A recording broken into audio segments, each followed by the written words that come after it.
Today we're going to be looking at these three scopes.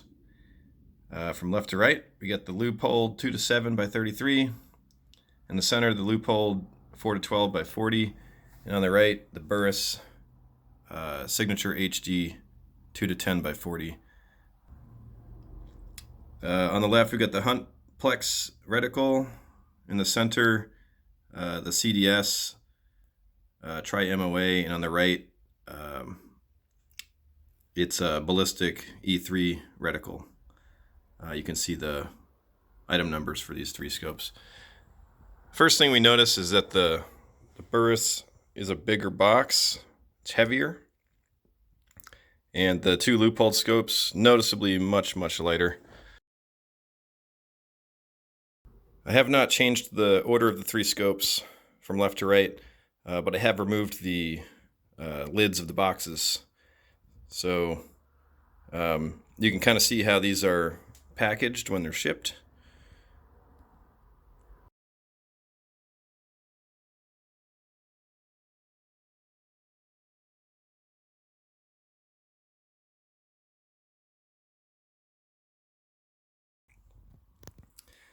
I've laid them on my mat here, and the mat is on a 1 centimeter grid.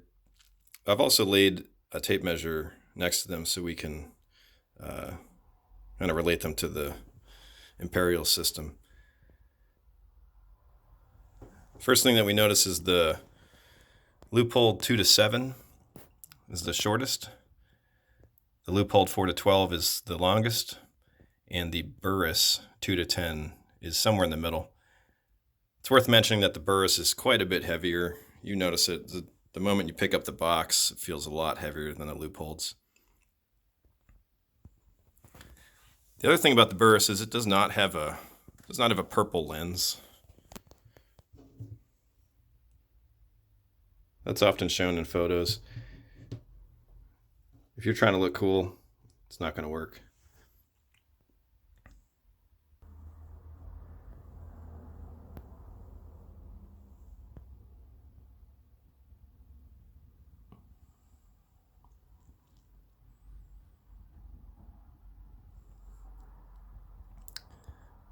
The dial on the Burris is pretty smooth. It'd be nice if it was a little more textured, but that's okay.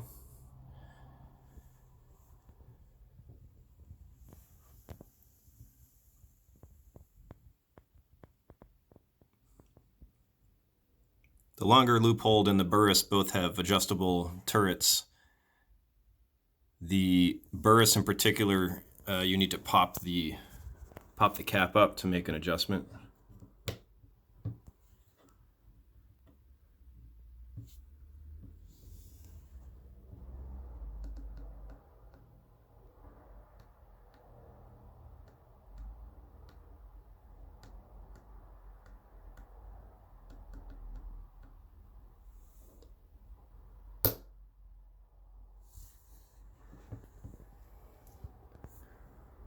With the Leupold, you can just move it. Nice audible click. I would say that this is a nicer experience on the Leupold. This dial as well, you can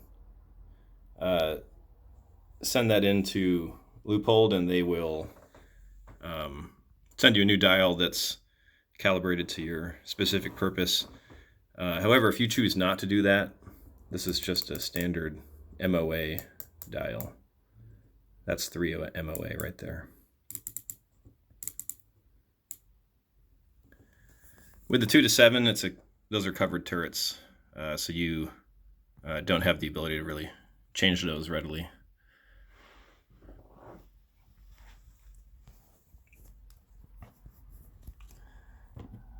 It's worth noting that the Leupolds are made in the United States.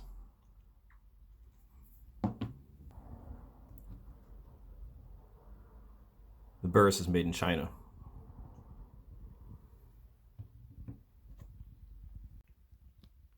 Again, this is the order that the three scopes appear in, and we're going to take a look at the reticles real quick.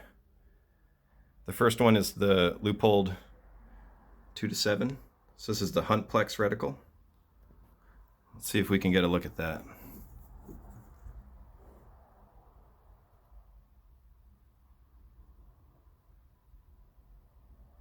is. Pardon my shaky hands.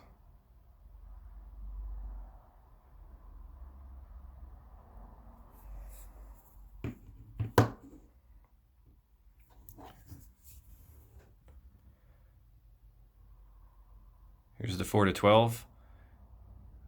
This is the CDS. I don't know if this is going to work. There we go. So we have MOA graduations on the reticle. And then finally the Burris. This is the E3 reticle.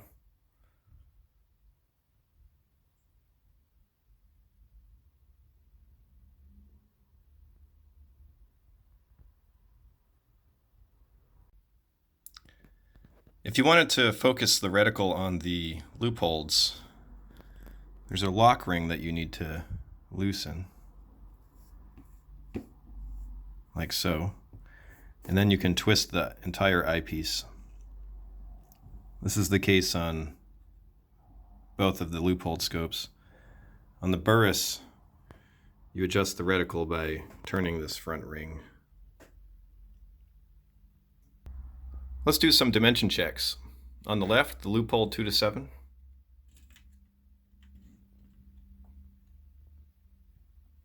Just over 11 1/8. On the Leupold 4-12.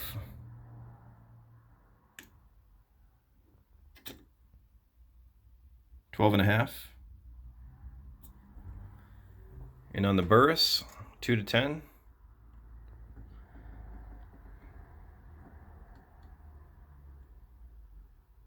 It's like 11 5/8. With the two Leupold scopes, we have the same eyepiece diameter. 1 inch, 557 thousandths. That is the same for both the 2-7 and the 4-12. At the objective end,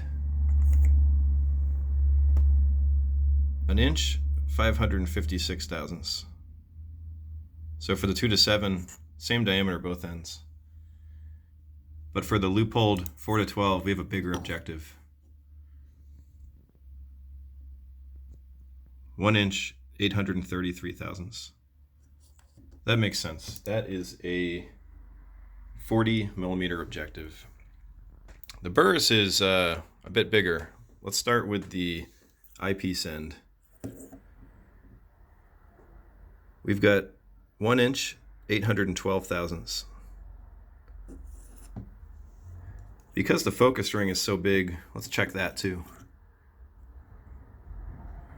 1 inch, 860 thousandths. The focus ring is the biggest part of the eyepiece end. And at the objective end, 1 inch, 932 thousandths.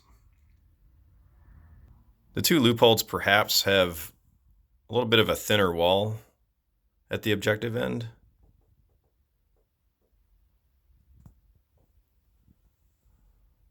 The Burris may be a hair thicker. The other thing worth pointing out is that the Burris appears to be a relatively single-piece construction, whereas the two Leupolds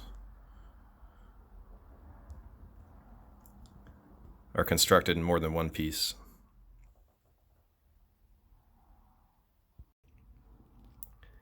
Now, sticking with our same order, I'm going to put each scope on these rings, and I have to turn my windage and elevation turrets in strange directions, so ignore that.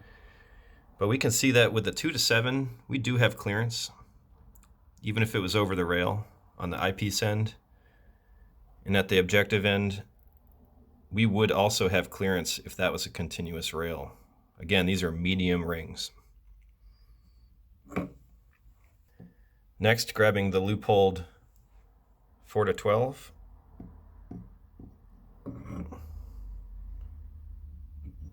Set that into the rings. And the eyepiece does fit, even if the rail was continuous under it. However, the objective end would not clear the rail if it was continuous. And now finally the Burris.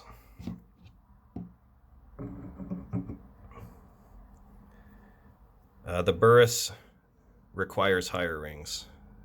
The eyepiece end, the focus ring, touches the rail and does not seat in the medium Leupold rings. That would also be the same if the objective end was over a continuous rail.